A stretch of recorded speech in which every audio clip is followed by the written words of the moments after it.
All right. Welcome, everybody. I'm glad that you're joining us tonight for Bible study.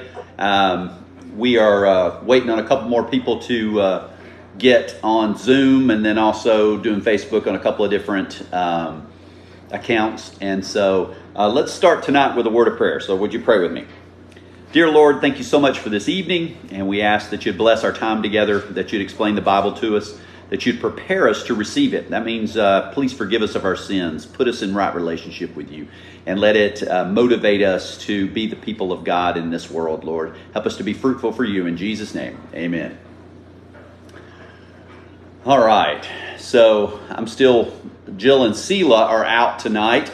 Selah has she's trying to get her sticker to be able to drive to school tonight, and they have a driver class that you have to do there at the school to make sure that you are a good driver. And so she and Jill are doing that. And then Patsy's out of town at the cabin with Jans, and so we're doing online only tonight. We had several other people who couldn't be here for whatever reason. I know Jenny Cummings had said that her mother-in-law, Doug's stepmom, Marcia, is doing much better. She's still in the hospital, and they're just trying to get the insurance stuff worked out. So pray for them if you would. And but we're going to be in 2 Chronicles tonight, and we're going to be talking about the influence of others and kind of who we hang around with, what kinds of things we immerse ourselves in, and some of that kind of stuff. And so we're in chapter 22 of 2 Chronicles, and it is beginning in verse 10, and it's talking about Athaliah, and it says, "When Athaliah, the mother of Ahaziah, saw that her son was dead, she proceeded to destroy the whole royal family of the house of Judah. But Jehoshaphat, the daughter of King Jehoram, took Joash, son of Ahaziah, and stole him away from among the royal princes who were about to be murdered, and put him and his nurse in a bedroom. Because Jehoshaphat, the daughter of King Jehoram, and the wife of priest Jehoiada was Ahaziah's sister, she hid the child from Athaliah so she could not kill him. He remained hidden with them at the temple of God for 6 years while Athaliah ruled the land." So, for us, we sit here and we look at this, and it's a story about a kid who's going to become king at 7 years old, and he is going to rule over the land with the help of one of the priests. And his grandmother goes, and she's killed all of his brothers and sisters, and she has really tried to rule herself, and so she's been ruling for 6 years. And then let's pick up and see what goes on just after this. It says, "In the 7th year, Jehoiada showed his strength. He made a covenant with the commanders of units of 100. Azariah," and it lists the names of these guys. In verse 2 it says, "They went throughout Judah and gathered the Levites and the head of the Israelite families from all of the towns. When they came to Jerusalem, the whole assembly made a covenant with the king at the temple of God. Jehoiada said to them, 'The king's son shall reign as the Lord promised concerning the descendants of David.'" So he's trying to make sure that Athaliah is deposed, and that here you have this new 7-year-old king that is going to reign. And to us, that sounds a little strange, because a 7-year-old doing anything is kind of craziness that he's ruling anything. He's being advised by Jehoiada, who's this priest. And he goes and he does all these wonderful things, like repairing the temple and getting the people to worship God again. And then it says, I'm in 24 now, 2 Chronicles 24:17, and this is after Joash is grown and then it says, "After the death of Jehoiada, the officials of Judah came and paid homage to the king, and he listened to them. They abandoned the temple of the Lord, the God of their ancestors, and worshipped Asherah poles." It says Asherah poles and idols. "Because of their guilt, God's anger came on Judah and Jerusalem." And it says, "Although the Lord sent prophets to the people to bring them back to him, and though they testified against them, they would not listen." All right, so what ends up happening here, and we're kind of going line by line, trying to, figure out what's going on in this particular, trying to read from each king that in succession, what is going on. And here is Jotham takes over, and he is being advised by this priest and now his buddies. It says people came to pay homage to him, and he listened to them. So these are, kind of some of his buddies, the people he grew up with. These are, people within the government, people within the, and they have led him astray. And so for us, it's easy to get immersed in a situation, and I use that word on purpose. And the reason that I want us to use that word is, we don't think about the people that we hang around with. We don't think about the situations we put ourselves in, whether it's work or where we hang out, the school, the team that we play on, the bowling team we're on, the people we go to dinner parties with, that they influence us, that it rubs off on us, the things that they do, the things they believe, the things that, that they are championing. And so we kind of know, we can kind of figure out some of it in the sense of like secondhand smoke. We know if we go into an environment where there's a lot of cigarette smoke, even though we're not smoking, that smoke can affect our lungs and give us problems down the road. And so it's affecting us, even though we're not doing anything wrong in the sense of that we're not physically smoking, which is going to cause cancer, birth defects, all those kind of things. We're not choosing to do those things. We're just hanging out with people who do. And that stuff, we breathe it in, and then it causes problems in our lives. It's because we're immersed in it. And, take a look at this. This is kind of a silly example, but it's coming up. Easter's around the corner. And I got to thinking about, if I take an egg and I put it down in colored liquid, something that's just got some color, whatever color it is, it doesn't matter. But that egg, if you can see this, will take on the color. And here I have on an orange shirt, and I've got an orange egg now, right? But it was just a white egg that I put in food coloring down in a cup. It's just water with a little bit of food coloring in it, and it changed the color of the egg. It changed it immediately. Another example is this. This is a clove of garlic right here.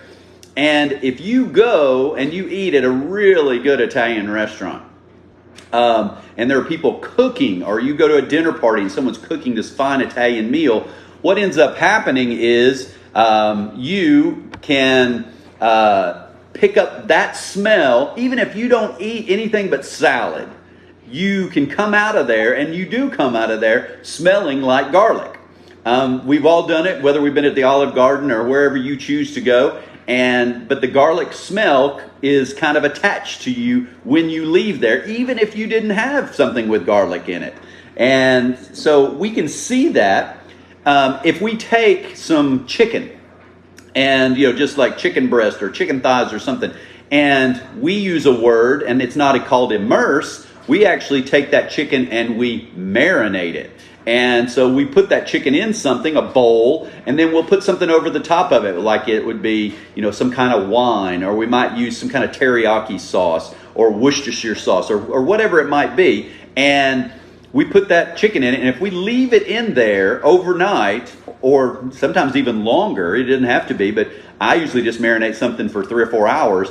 But even in that amount of time, that chicken will take on the flavor of whatever it is you've got it marinating in, and it'll be scrumptious. But it'll be, have that taste to it. And the same thing happens to us. That's another way. If we go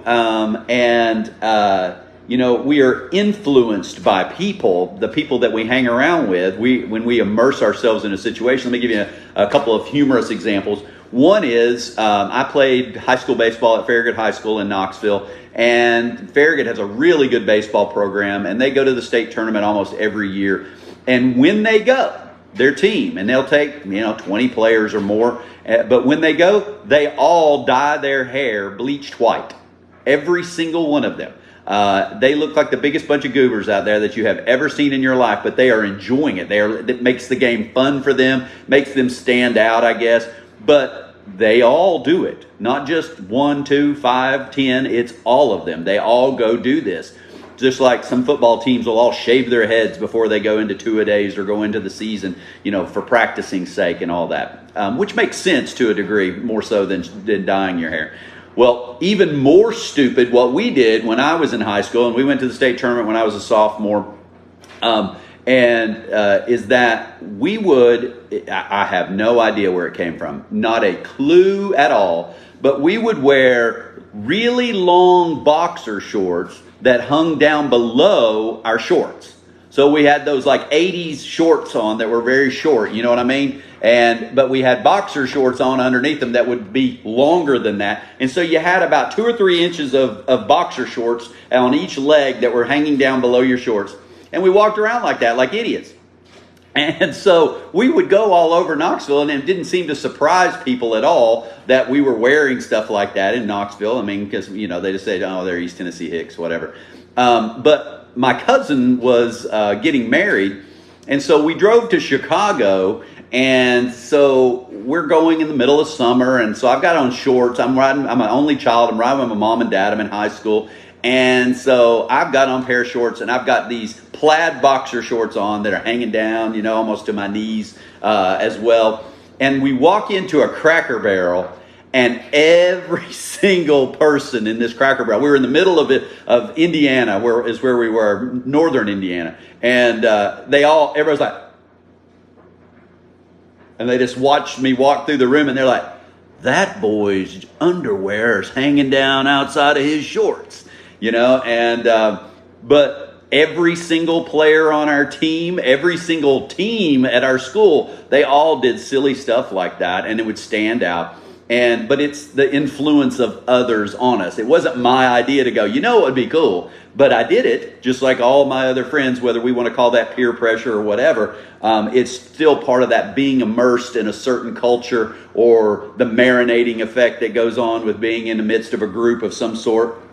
But those are things that go on. And if you look in the Bible, there are lots of examples where of bad behavior, where it overflows into somebody's life. But let's look at a good example just to read together. Let's look at in the book of Acts chapter 2. Keep your finger there in 2 Chronicles. But let's look at Acts 2. And this is the disciples after Jesus is ascended into heaven, after he's resurrected, ascends into heaven. So 2:42, Acts 2:42, if you've got your Bible or your phone that you're looking at. And it says, they, talking about the disciples, and remember at this point there's like over 5,000 disciples, but this is the smaller group of, Peter and the group. But it says they devoted themselves. Devoted means, if I'm a baseball player, I'm devoted if I go to practice every day. If I'm out there working on my game, I'm devoted to it. So these people are committed. They're doing things. And it says they devoted themselves to the apostles' teaching and to fellowship and to the breaking of bread and to prayer. Everyone was filled with awe at the many wonders and signs performed by the apostles. All the believers were together and had everything in common. They sold property and possessions to give to anyone who had need. Every day they continued to meet together in the temple courts. They broke bread in their homes and ate together with glad and sincere hearts, praising God and enjoying the favor of all the people. And the Lord added to their number daily those who were being saved. So again, you've heard me say over the last few weeks, there are principles, and I've been talking to the kids in the FCA program at Culleoka also about this, is there are principles that we put into place if we want to succeed, like in school, that there are attending class is one of the easy principles, just showing up, being on time, having your textbooks, whatever it is you're supposed to bring with you supply-wise, a notebook or a piece of paper, a pen to write with, or your computer if you're going to take notes that way. That you do those things, and then the obvious next step is to listen to what the teacher has to say, and that I take notes of what the teacher says, that I do the homework, that I take the quizzes, the tests, I ask questions if I don't understand. Those are all principles that will help us to make A's in the class, or to make good grades and pass the class and get our degree, and whether it's a high school diploma or a college degree. Those principles we put into place. We're devoted to those things. If we are, then the results are success. And so the same thing is true in sports. The same thing is true in work. You physically have these foundational principles that you do, and if you do them, then you see success. And in the Bible, it's the same thing. That's the things they were devoted to. And all of us that long for things like, I want to hear Jesus' voice. I want to hear God speak to me. I want to know that there is a God that loves me. I want to know that I want to see miracles and signs and wonders and all those things. Well, if you do want to see those things, and you want to see answered prayers, and we have to be committed to those principles. And all those principles are listed there in Acts 2:42 through 47, is that they were eating together. They were actually breaking bread, it says. They were praying together. They were listening to the apostles' teaching and putting it into practice. They were sharing with one another and encouraging one another. They were sharing the gospel. They were serving. All those things, worshiping together. Those are all foundational principles of our relationship with God. And, there have been people through the years who have said things to me like, Chris, how did you know you were going to be a minister? How did you get to the place you are? You've been in ministry 30 years full time. How is that possible, that you have served God that way? And I hearken back to a couple of things, is that I kind of do those principles in whatever it is that I do. And so I excelled in school because I put those principles into place. In the church, I was very fortunate to be a part of a good Bible-believing church, and so it instilled in me a knowledge of the Bible and praying and seeing God and those kind of things. But for the most part, my daily walk came from my experience with Young Life. And so Young Life, if we're looking at what are the things that you do to be a part of a Young Life program, you just start off, like I've said before, I got invited to a Young Life meeting that was 20 people in somebody's basement in their home. They had a big screen TV on the wall and some snacks over there. And there was a guy playing the guitar. We sang some songs, and they did a couple of funny skits. We played a game. They did a Bible lesson that lasted maybe 15, 20 minutes. And that's how it started out. And so, but it's the same if you go in the church. It's the same principle of attending a worship service or attending a small group. And so going to a club, like in somebody's house, that's kind of like going to church or going to a youth group meeting. But they also had a thing called campaigners. And if you wanted to know more about God, then you would go to this campaigners, which was like a Sunday school class, like a small group, cell group, all those terms that you've heard. And that usually met during the week sometime, maybe before school at like McDonald's or Hardee's or somewhere like that, and or after school. A lot of us had sports, so we did it before school. And there was a Young Life leader that did, more of a, 3 or 4 people ask questions. You could listen to the Bible, study in the teaching and kind of grow in your faith on a small scale, just like you do in Sunday school, where people you can literally talk more in depth about Scripture and that kind of stuff. So in Young Life, I went to the club meeting, and then I also went to a campaigner group. In church, you go to a worship service, then you might go to Sunday school or go to a youth group meeting. You might go to, like I said, small groups, cell groups, those kind of things during the week. Men's fellowship that might meet during the week for a Bible study. Women's group that meets during the week for a Bible study. All those things. Those are those same principles. Okay, but then in addition to going to those two things, then we did fun events as well. Like we would all just get together, and they would say, anybody that wants to go water skiing, meet over here, such and such's house, we're going to go water skiing. Or we're going to play knee football, where the guys get on their knees and we play tackle football against the girls, and the girls can stand on their feet, and then they can just pound you. It's a very fair football game that way, men against women. And we played mud volleyball, where we're out on people's farm, and we just soak it down, and we'd play volleyball in the mud. We went snow skiing. We did, went out and got pizza together. We just did fun events, and that's considered fellowship. That's actually building a friendship with people other than at those two meetings that you might go to. We do the same thing in the church. We do fellowship things. We go out to eat after church on Sunday, or we have fellowship dinners, or we get together for Valentine's banquets or things, those kind of events, where, ice cream socials that we have. We do Holy Week services. All those are fellowship opportunities. But we do other things too. I mean, people have cookouts. People, invite you over for different things. In the church, you build friendships that way. You go bowling together. You play on a softball team together. Co-ed or whatever. And the next one that you'd probably do if you kept going is they had weekend retreats, and they would go away for like Windy Gap. And Windy Gap, North Carolina is up in the mountains, and you'd stay in this, it was like a resort almost. It was just really, really beautiful cabins and had all kinds of fun stuff to do. But you had some of the best speakers around that would come and talk about Jesus, and you'd get in small groups, in your cabin time and talk about different things and help you deal with, parents or breakups with boyfriends or girlfriends or grades or whatever it is, what you self-esteem, what you thought about yourself, but all in relationship to the Bible. And you spend a weekend doing that, Friday night through Sunday lunch kind of deal. And then in the summer they had camps. All of that should sound very much like what we do in the church, because we do have spring and fall retreats. We have, women's retreats, men's retreats. They have camps in the summertime, all those things.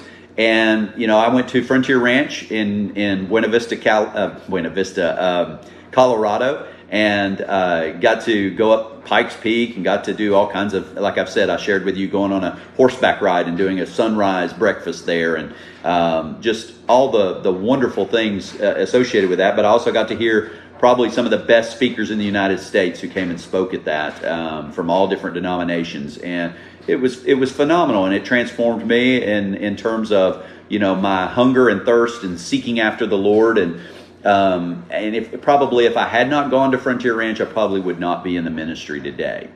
So that being said, in youth ministry, you want kids to come to your youth group, but you like for them to come to a weekend retreat as well, because you really get to know people better than just 1 hour for a week, or whatever. And then you want them to go to camp, because then they build these friendships and they get to experience what camp is all about. And camp is just incredible. I've gone every year, basically, of my entire ministry. I go to camp with either little kids, middle schoolers, high schoolers, college age, whatever it might be. And camp is exhausting, but it's most of my amazing memories are from camps, and getting to do some of the fun stuff and hear different people speak, or to get the opportunity to speak. And each one of those are those principles. And so if you're immersed in that, then what's the result? If I put the egg in the liquid, it comes out the color of the liquid. Same thing is true as I was immersed in Young Life. And so when I got to college, they said, would you like to go through Quest? It's training to be a Young Life leader out in a high school. Would you like to do that? And I was like, golly, so I'm not just an attender. I get to go lead, and I get to go, minister to kids and be a part of that, be up in front of people and all of that. And, so we did like almost a year of training with Quest. And it's just getting together once a week, and it's Bible study, and it's, training using overhead slides. That was back then, you pull your overheads out and show all these different things about what's the purpose of all that. And it's leading kids to Christ and getting them to know Jesus. And it was during that time that they said, are you praying and reading your Bible every day? When you get up in the morning, are you talking to Jesus? Are you praying about things that are going on? And this is where I really want you to see the difference is, for at some point in your life, you have to make the decision that every 24-hour day is not just going to be about you and your selfish concerns. Because most of us live that way. And at some point, if you can pull that switch, then it shifts. And Young Life was always saying that 24-hour period ought to be about somebody else. It ought to be about ministering and making their life better. It ought to be about encouraging them and helping them to get through the day, because you know Jesus. You have a relationship with Him. They don't. And so the opportunity is, and it's not knocking on doors, door to door, going, hey, I'd like to give you this track or whatever. It's not that. It's actually just building relationships, relational, where you build friendships and people go, I see something different in you than I see in the rest of the world. And, it's given people a reason to live to start off with. Many people are suicidal at times. They feel like they have no friends, don't feel like they have anywhere to belong. I have to tell you, it cracks me up, because I used to have a youth group in Knoxville, and this one little girl came, and I said, so what do you do at your school? And she goes, I'm an outcast. And I said, what does that mean? And she goes, nobody hangs out with me. I'm a pariah. Nobody cares for me. I do my own thing. And she had lots of, she had like green hair, and she had lots of earrings and just all this, and some fake tattoos, because they didn't do tattoos underage back then. But just her clothes were very, alternative kind of clothes. And so I went to the school one day to visit, and I walk in, and she's sitting with about 15 people over there, all look just like her. They all have on the same kind of clothes, same kind of different color hair and all this, and they're all listening to similar kind of music and everything. And I walked over and I said, "Who are these folks?" And she goes, "Oh, these are my friends I hang out with at school." I said, "I thought you were an outcast." And she goes, "Yeah, we all are." And I went, "No, you're not an outcast if there's 15 of you sitting here together. You're your own group. Like you say, you hate the cheerleaders and they're over there together, and you fit in somewhere." And so, but being immersed then puts that pressure on you for how you're going to turn out. So Jim Cymbala, who's the pastor of Brooklyn Tabernacle in New York, he was telling a story of one of his guys who was in ministry there at his church. And he said, but where he started out was he lived in one of the boroughs of New York and was recruited. And recruited means they threatened to kill him if he wouldn't join a gang. And the initiation into the gang is that they had you meet them at night, and then you walked in and the whole gang was there. So it's sometimes 30, 40, 50 guys, and they all had to kick and punch you and beat on you. They got the opportunity for as long as they wanted to, and then you remember.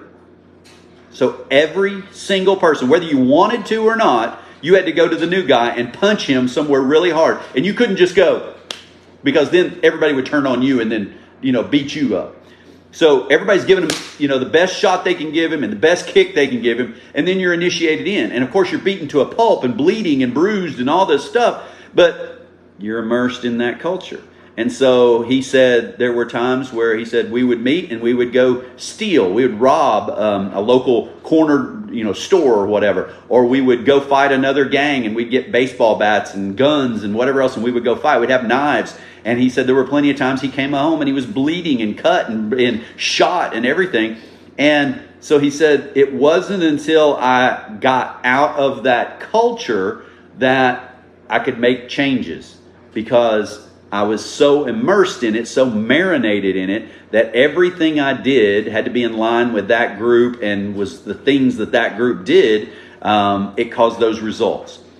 And that's what happens in the Bible with when we're sitting here talking about Jotham. We're talking that this went on in his life, was that these people came in and they said, this is what you should be doing. These are the kinds of things that would make you wealthy. These are the kinds of things that would give you power, fame, prestige. This is what other kings do. This is how other governments function. And so in the midst of that, he said, oh, I didn't know that. I had only had this priest who was giving me advice. And so he starts listening to these guys, and then it's like, just, his life just goes into the toilet, and all these people start attacking, and just his life just ends in a miserable mess. And so for us, we sit here and we go, okay, I can't figure out why I don't know Jesus the way I ought to. I don't have that relationship that I really want. We kind of have to look around us and go, what have I immersed myself in? Right? If I take that same egg that I colored and I take it in there and I put a burner of water on the stove, right? A pot of water on the stove, and I turn it on 2, and I put that egg in there, eventually that egg is just going to be boiled, because it was in that pot, and that pot was on. It wasn't on boiling, it was just on a low temperature, but it will eventually cook that egg. And so what are we immersed in? What are we doing that is affecting us, right? Like that secondhand smoke. Is that we're trying to be the people that Jesus wants us to be, but maybe we're hanging around with this same crew. Remember I said, I got friends from middle school, if they come to town, somebody's going to get arrested. Somebody's going to jail if I go hang out with them. That's just the nature of it. And so I kind of steer clear of that and make sure that, I can't do that anymore. There's not any way for me to be able to have those kind of relationships with certain folks, because their influence is so strong that it would throw me off track. And so the same thing is true in our lives, is that I make a choice, because some people would say, Chris, I don't make a choice. I work to support my family. It's the only place I could get a job. But we choose to work certain places that cause us pain and suffering, and every day we're taking a handful of Tums before we go into work because it's so stressful, or because the people are so mean and nasty, or whatever it might be. We choose to be air traffic controllers. We choose to be cops and firefighters that have high stress jobs. But sometimes we choose to work somewhere because we think we can make a pile of money. And then when we go there, the competition and the stress is so high, the pressure from our boss is so high that, it just ruins our lives. It makes us miserable. And so it is the people that we hang around with, and, the neighborhoods that we move into. We moved into this really nice neighborhood when I was in the 6th grade. I mean, fancy houses, really, really fancy houses. And my mom was so excited. My dad was like, because I know he was feeling like I've provided for my family. We have a very nice home in this very nice neighborhood, and our kids are going to grow up right and in good schools and blah, blah, blah, all that stuff, right? So we move all of our stuff in the house, and we go out on the back porch, and we got a few chairs sitting out there. We haven't got everything unpacked, and we just sit down with a glass of lemonade or whatever, sweet tea. We sit on the back porch in this nice neighborhood, this nice house, and we look over to the left, and the house that's right beside us, all their kids are mooning us right off of they're all lined up right off of their deck, mooning us. And my mom goes, "Welcome to the neighborhood. This is going to be good." And that was the very first day that we were there. And we stayed about a little bit over a year in that neighborhood and then moved because of just some of that kind of stuff. But we chose that. We chose to be immersed there. So where our kids go to school, or what teams they're going to be on, and where they're going to go to college, we choose those things. Somebody said, "Chris, you talk all the time about that it was really difficult at Vanderbilt because of the stuff that they were teaching for seminary." And I said, "Yeah, it was extremely difficult because it went counter to everything that I believed. And at the same time, I chose to go there. I paid them money to go be a part of it. And so I had put myself in that environment." And so, whether it is, I can tell you that when I worked in Atlanta, that I'm going to say out of a 5-day work week, there was at least 3 days a week where all my coworkers were going to a strip club. All the guys. 3 out of 5. And they would go, "Come on, we're going after work. Come on, we're going to go. We're going to go. They serve food there. Yeah, we can go. Let's go. 3 out of 5 days. Now, how does that improve my life? How does that make things better? Does that help me meet women? No. That empties my pockets, right? That makes me feel, that turns your life into, every single person that you look at becomes a sex object, as opposed to looking for people to build friendships with and to somebody that you're going to marry, somebody to get engaged with, somebody to connect with, those kind of things. And so we choose those things. And if we do choose negatively and we put ourselves in situations, then that marinating starts happening. That immersion in that secondhand smoke, we breathe that in. We get all of that. We hear all that language. We hear all of those, hey, this is what we ought to be doing. Or, we put ourselves in situations like that gang where we're forced to do things because people are threatening us, or we want to be such a part of it. We go and do things. And that happens in high school sports all the time. That happens in every group. Fraternities. You see fraternities constantly getting in trouble. One of my very best friends, his first year going through Rush, I don't even sure that was what they called it back then, but they actually, the fraternity got suspended because they were putting plastic trash cans over the tops of their pledges and hitting them with baseball bats. One of the other ones came and handcuffed one of the kids who was one of their pledges naked in the quad in the middle of the 4 dorms that were right there on UT's campus. He was handcuffed naked to the flagpole right outside. And everybody's like, "Oh, what a great prank," whatever. Unless it's you, right? What we choose to do, and that's a guy who was paying fees to be in that fraternity. So we have to be careful about where we immerse ourselves. And the same thing can be true about immersing ourselves in pornography or in TV programs or in movies or books or whatever, because it overflows, it washes over us and fills us and affects our decision making, very much like it did for him in the story in the Bible. Well, I hope you have a good evening. Thank you for joining us tonight. God bless you. And we are having a Valentine's banquet this Friday night, 6:30 at the church. If you would like to come be a part of that, you just need to RSVP and let me know for food purposes so that we make sure to have plenty of food and the meals for that. You don't have to have a spouse. You don't have to have boyfriend, girlfriend. You can come by yourself. It's not going to be, like romantic, all of that kind of stuff. But we will have entertainment, some fun skits and some music, live music, and really, really good food and a lot of good fellowship. So I hope you come join us for that. God bless you. See ya.